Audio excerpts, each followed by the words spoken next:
James 4, 1 through 3. What is causing the quarrels and fights among you?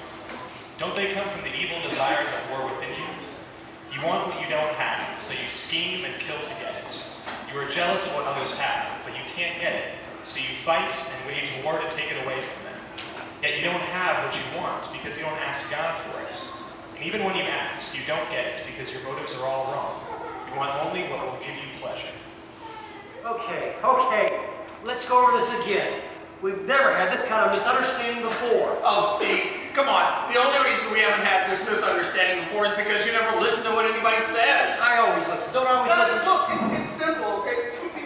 Some people look at it and think one way, and some people think another way, but it's not that big a deal. It's really If it's not that big a deal, then you listen to what I'm saying. But I am listening. I told you I'm listening. If you just follow the logic. The logic of what? The logic. I quote you Romans, I quote you Ephesians, and you just ignore it. I don't ignore you. You just don't listen. We'll see you next week. You guys just have a good week. You see what you've done? Oh, yeah. Oh, right, yeah. It's all, no, for heaven forbid that you should have any contribution to them leaving. It's not me. You just follow the logic of this thing. It's yours, but so long as it's your logic. Not my logic, everybody's logic. Oh, good grief. Forget it, Steve. Just forget it. Huh. And I thought we were friends. After that little display, I'm not so sure anymore. I mean,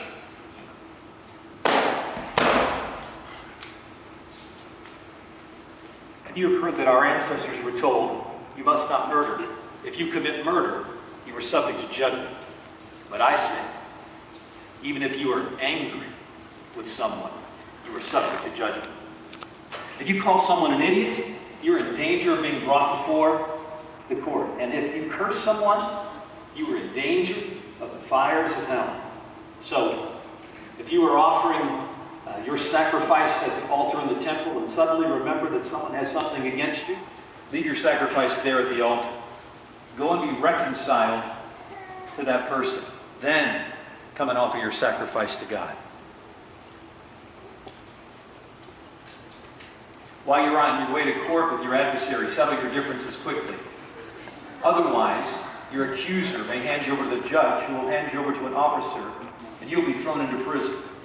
If that happens, you surely won't be free again until you have paid the last penny. Let's pray.